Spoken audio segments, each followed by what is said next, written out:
maganda ang aking pakiramdam kahapon pa lamang. Ako hindi nagtrabaho. The whole day akong nasa bed dahil masakit ang aking ulo, pero God is my strength. God is my healer. So, our verse today, the word of God today is found in Revelation 19, verse 9. Ihanda po natin ang ating mga Bible. Revelation 19, verse 9.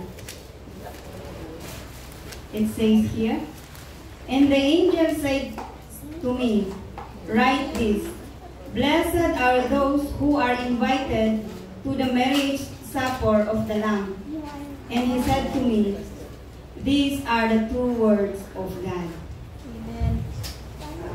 Bago tayo patuloy, tayo ay manalangin. Hallelujah. Hallelujah, Lord. Maraydayaw itinapagdaganagan mo ang aming sangtuan. We ask thee, O Lord, that you are going to open our spiritual mind, open our hearts to accept your words today. We humbly in your front, O God, forgive our sins, cleanse us, O God. At nawa, O Lord God, ang aming mga maririnig na iyong salita sa araw na ito ay siyang magiging aming encouragement sa aming pagpapatuloy, sa aming paninigbihan sa iyong anuman mga balakid sa aming mga daan. Ikaw lamang ang Diyos na aming pinaninilbihan, at ikaw ang Diyos na mag-glorify sa aming buhay. Patuloy mo kaming gabayan sa oras na ito, at ipakita mo sa amin, Lord God. Reveal to us your words today, Lord. In Jesus' name, amen.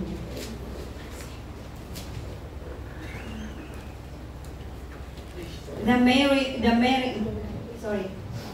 marriage of the Lamb. The marriage of the Lamb. Ang sabi niya is, blessed are those who are invited to the marriage supper of the Lamb. Sabi niya dito. So, I believe na lahat tayo, bago tayo naikasal, ay nagkaroon tayo ng engagement sa ating mga nobyo nung bago tayo ikinasal. May mga, siguro sa ibang mga tradisyonal ay may mga nangyaring ritual or something na celebration before the marriage, ano? Noong bago ako ikinasal, kami ay nagkaroon ng tradisyon na tradisyon na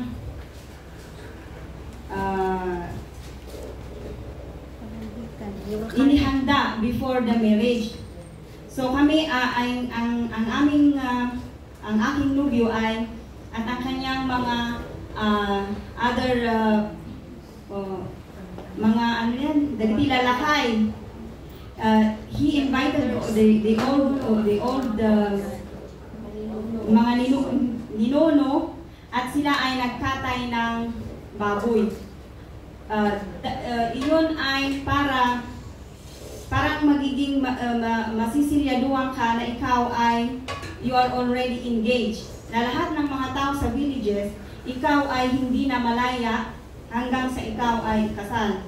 So sila ay nagkatay ng baboy, at iyon ay it symbolize na ako ay hindi na pwedeng ligawan, at ako ay naka-engage na sa isang lalaki. So, before the wedding, there should be an engagement. Ang ating topic today is the marriage of the Lamb. The marriage of the Lamb, it's a literal na celebration in heaven. Sa Jewish culture, mayroong tatlong major parts ng kanilang culture. That is the marriage contract signed by the both parents and the bride, groom himself. Yung parents ng both yung lalaki at babae, magsasign sila ng contract. para sa engagement. And the second part is yung groom, he's going to parade together with his friends na hawak ang kanyang torchlight to the street to take his bride. Kung ito ay magaganap na ang kanilang kasal. So, mayroong doon na mangyayari na yung groom ay susunduin ang kanyang bride sa kanyang celebration. At ang ikatlong part nito ay the supper. Yun yung celebration, yung supper for few days. Magkakaroon sila ng supper para sa at celebration para sa kasal.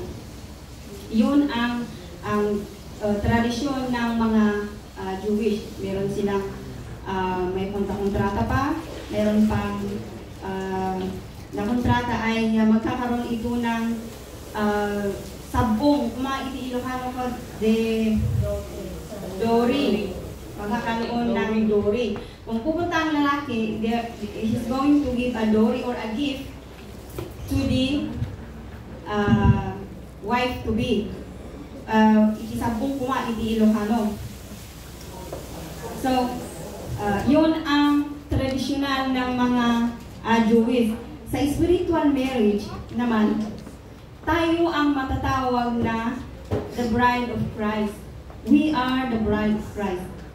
The church or the believers is the bride of Jesus. Jesus is the groom. And ang gift ng Father is yun, di ko na tayo masabong, kung isu di ay that is the blood of Jesus. Yun ang ibinigay niyang gift sa kanyang bride. Yun ang it symbolize yung blood of Jesus. Yun yung gift ng Panginoon para sa kanyang bride na magiging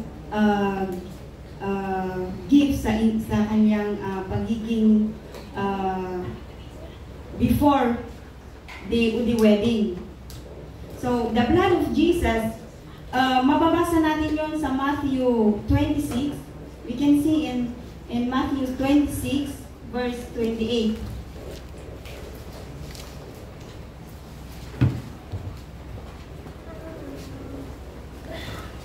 Matthew 26, verse 28. Ang sabi niya dito is, "For this is my blood of the covenant, which is poured out for many for the forgiveness of sin." So, ang gift ng Panginoon sa atin ay ang dugo ni Jesus. So, ang ito ay napakamahal na sabong kanya tayo, winudori kanya tayo nga insul niya po Diyos. So, it is the blood of Jesus. And that is poured out as sacrifice to the forgiveness of sin sa para sa atin. So, hindi basta-basta ang ibinigay ng Panginoon sa atin, ano? Dahil ito ay mismong dugo ng ating Panginoong Jesus. Secret.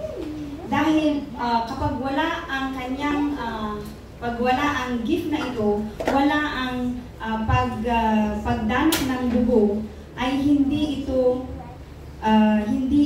magiging awan iti bisa na kuma, awan iti bisa na dijay panaki ano ti Tagalog ni dijay engagement ay gano'n. Ha?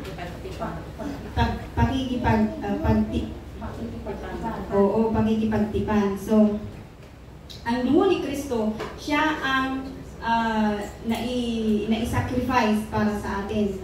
Kapag titingnan natin noong sa Old Testament, yun talaga ang kanilang ginagamit na paglinis sa kanilang mga kasalanan.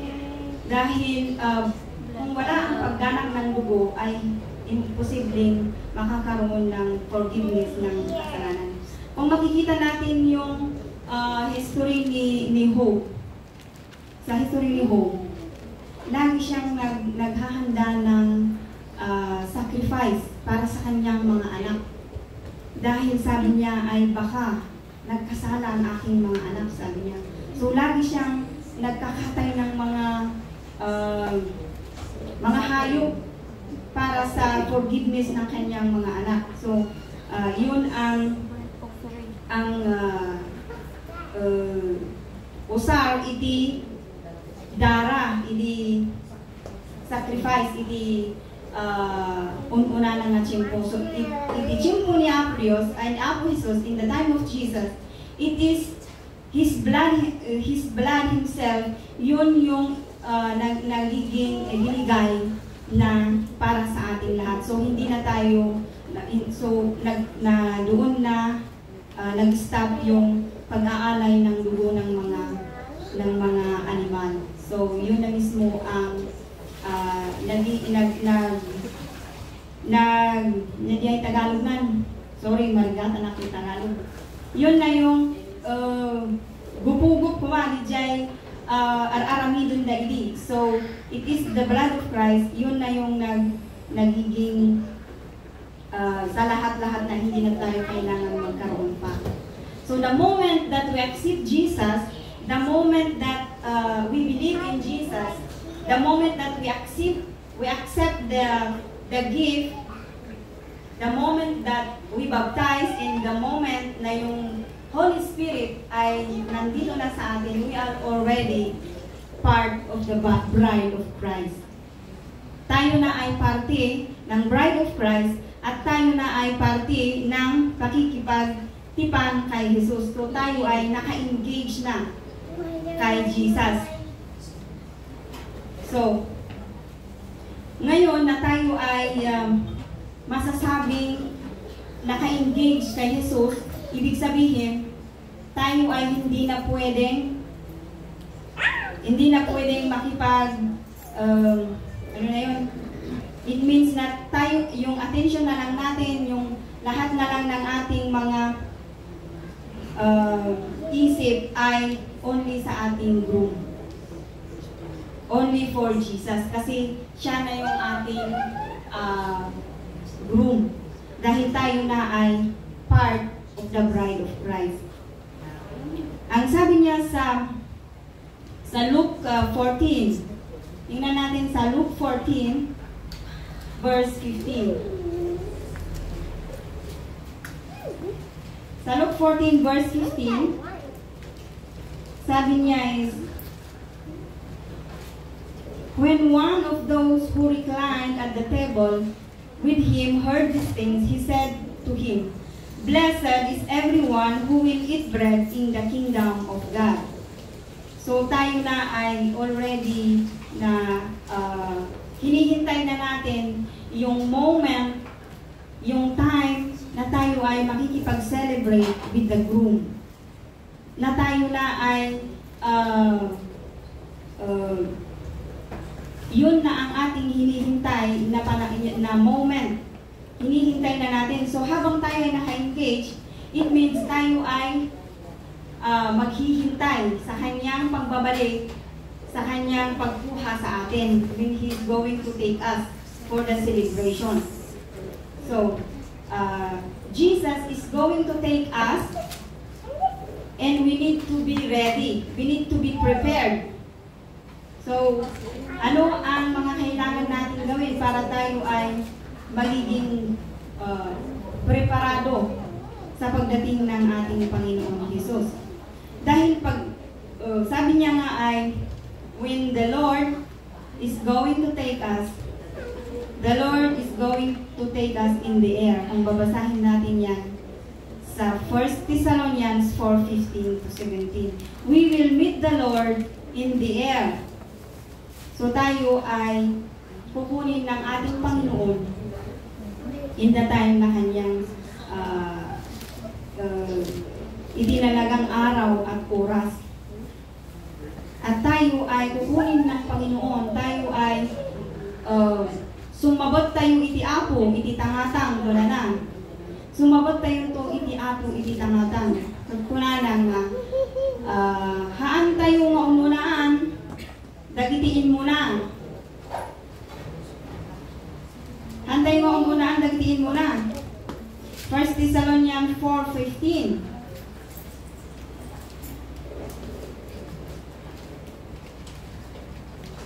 For this we declare to you by a word of the Lord, that you are alive, you are alive. Until 17.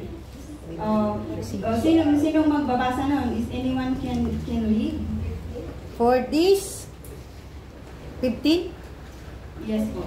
For this we declare to you by a word from the Lord, that we who are alive, who are left until the coming of the Lord, will not precede those who have fallen asleep.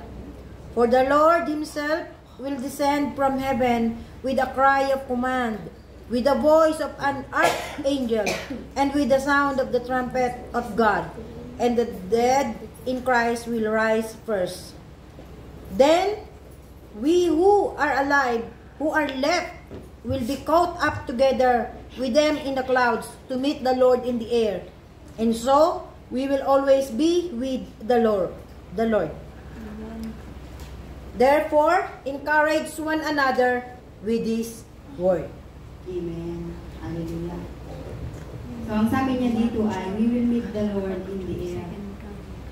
So, tayo ay parte na ng bride of Christ. We are the part of the bride of Christ na naghihintay sa pagdating ng ating groom. At sabi niya dito ay, when the Lord come, we will meet Him in heaven.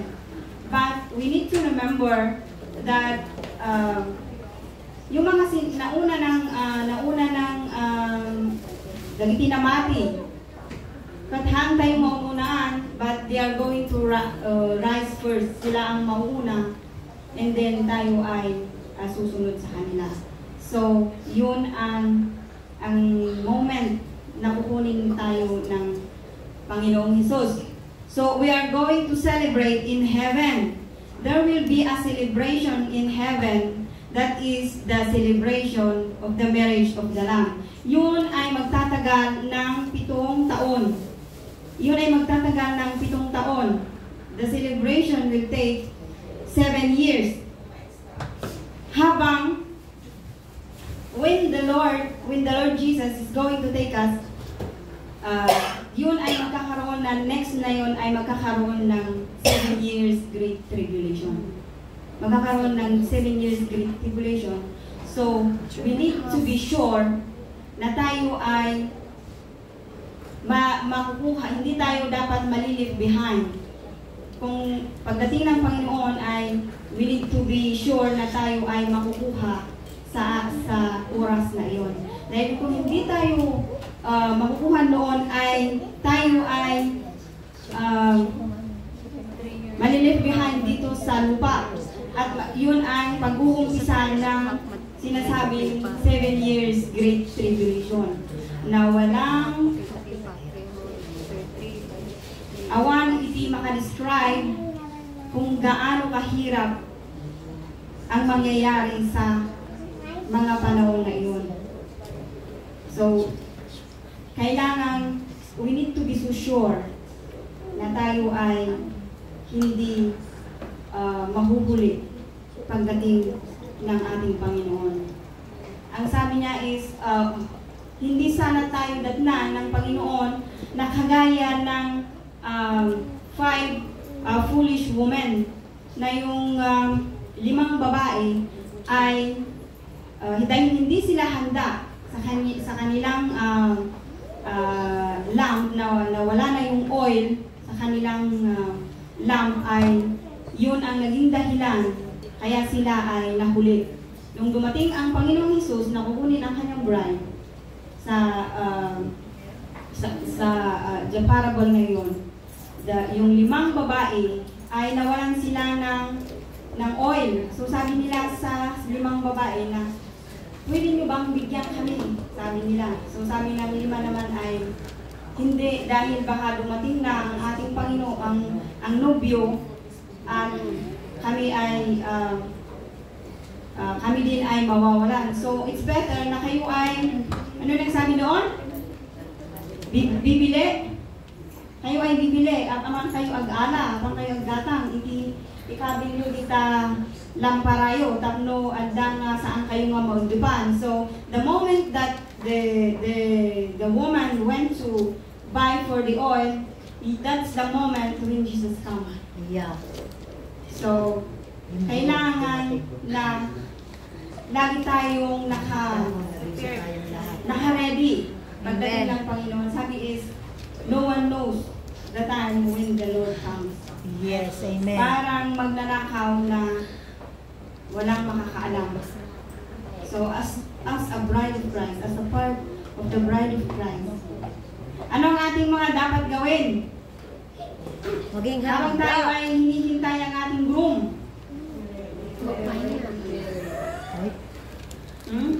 Prepare for our souls.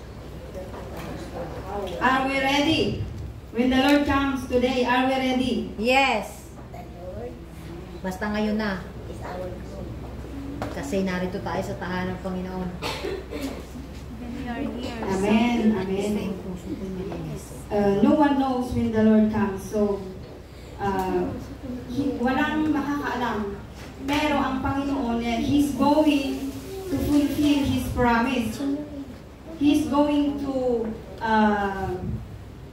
hindi yung haan na naitantantan, ludikat adda nga aramidon na, itidayta nga na ibagana. So, ang paninigbihan sa Panginoon ay hindi lamang yung kasi pipicturean natin yung in the future na sinasabi sa Bible. Lalo-lalo na pag babasahin natin yung the book of Revelation is hindi Ilocano kumakot nakakakintayog. So, nakakakilabot yung mangyayari kung tayo ay hindi nasama pagdating ng ating Panginoon. Kung tayo ay mahuhuli at tayo ay kung ngayon na ay magrarapture at tayo ay malilibbihan, meron pa rin tayong chance na tayo ay masave. Pero we should remember that the grace of God will stop during the tribulation. Wala nang grace sa tribulation. So magkakaroon ka lang ng salvation kung ikaw ay magpapapubot ng iyong ulo. Yun lamang ang ways. Kung hindi mo tatanggapin yung mark of the beast. Ano yung mark of the beast? 666. Yun. At sabi pa nila ay kung papatayin ka daw, gusto mo ininot, Kailangan i-renounce mo ba? hindi siya biglaan. Sabi ng mga ating mga is ininot ka no, nga biglaan nga. Sige, hatak nga agpatatak ng kuray na tayo mo matay ka nga no. Hindi ganun kadali. So, tayo ay pinapaalalahanan ng Panginoon to be ready.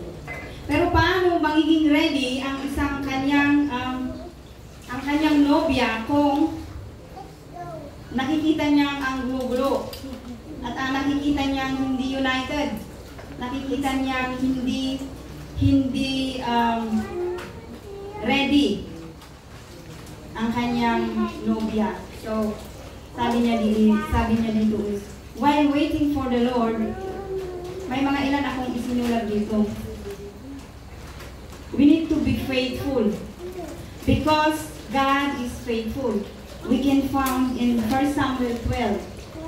God is faithful, so we need to be faithful.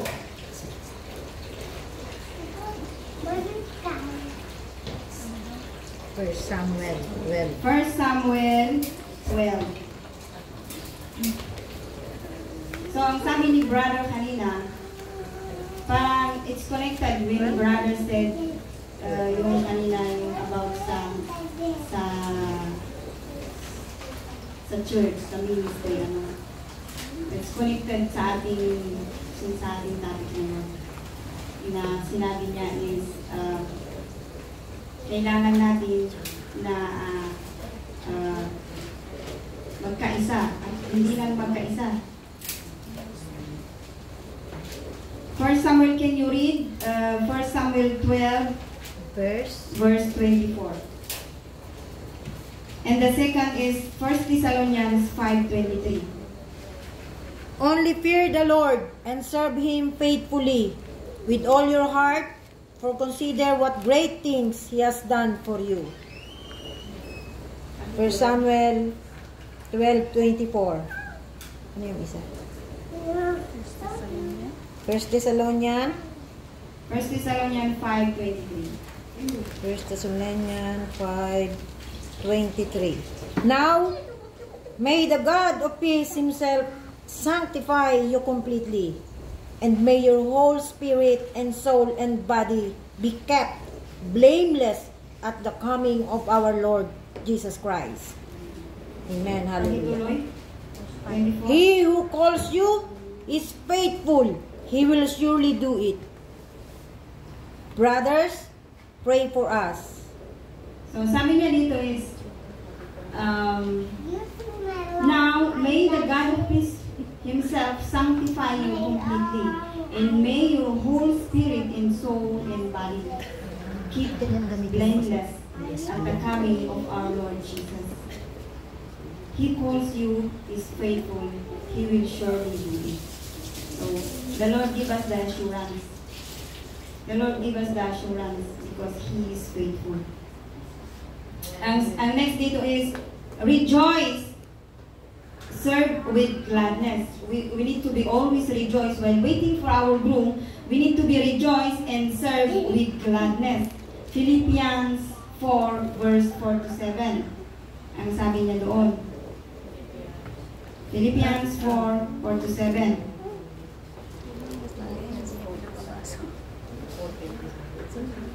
Kung sinong nakakita, pakibasa. Magalak kayong lagi sa Panginoon. Nagulit ko, magalak kayo. Rejoice in the Lord always. Rejoice. Yes, amen. And the third is, be on guard. Stay focused. 2 Peter 3 verse 17. Verse 17. Babasahin po. Yes. Waiting for and hastening the coming of the day of God, because of which the heavens will be set on fire, and the soul and the heavenly bodies will melt as they burn. Opo. Amen. 2 Peter. Be on guard. Sa New Translation, sabi niya kasi doon, be on guard. 3:12. Sabi niya, stay focused. At sabi niya dito narinig natin is yung sa Ilocano is papartahan nyo, iti iumay iti apo. Kasano tayo nga mapapartak iti iumay iti apo. No, kuna nga isuna iti makamulaan. Kuna nakat no one knows, but kuna na dito ko papartakan nyo, iti yagawa yo, iti iumay iti apo. Pero hantay mo nga amo, tako na sabi nga dito is we did not know when the time comes. But Peter said that yagawa yo. Yun yung, it will affect yung pagdating ng ating Panginoon sa mga taong maisasalba. Kasi kapag babasahin ulit natin sa verse 3:9 yata yung Revelation 2 Peter 3 verse 9, na lahat ng tao ay kanyang gustong, kaya't nakot amin kumakot maisalakan nga kaya't na arahaan na nga kaya't na ada iti mabati iti plano iti apo iti kaya't iti apo kung lahat lahat sana tayo ay walang maiiwan at lahat ay maisasalba. 2 Peter 3 verse 9. Ang Panginoon ay hindi nagpapabaya. 2 Peter 3 verse 9. Slow to fulfill. Diba? Sabi Iglesia, ko, slow to ng fulfill. pagkakataon sa lahat sapagkat hindi niya nais na may Should perish, that all should reach repentance. makapagsisi at malikod sa kasalanan. Amen. Yun ang kagustuhan ng Panginoon. So, as a part of bride, nasabi natin kanina, sabi natin ay we need to be faithful, we need to stay focused, we need to be rejoice. Pero, sabi niya dito is, ayaw ng Panginoon na wala sanang hindi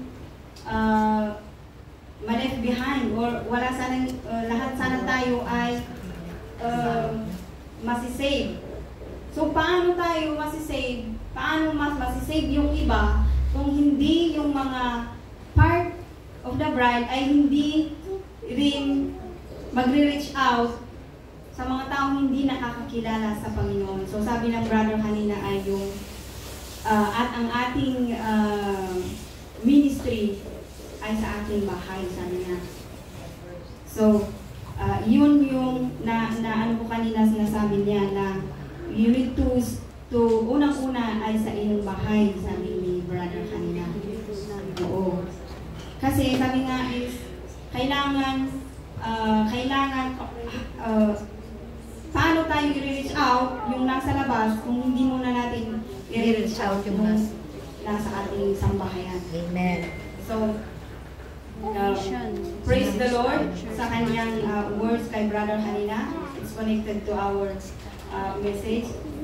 So, while we are waiting, kailangan din natin na hindi lang mag-rejoice tayo, mag-faithful lang tayo, but there is a mission na ibinigay ng Panginoon.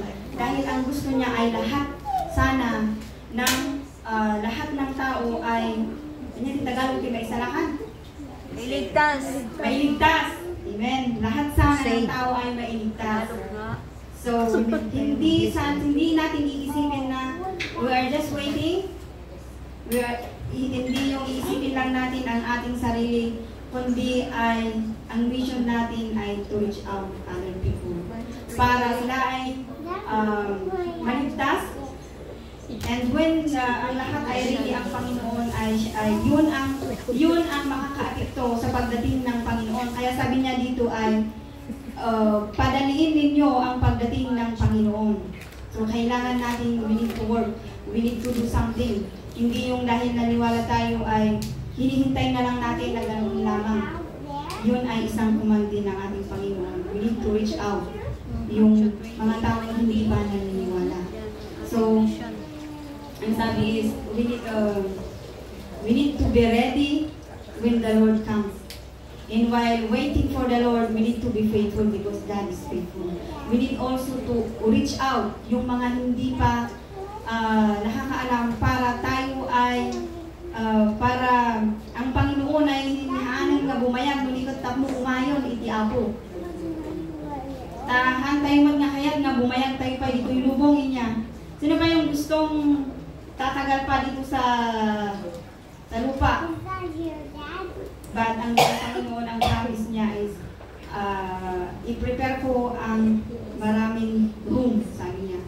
I'm going to prepare the room for you. At kung saan ako ay nandoon din kayo.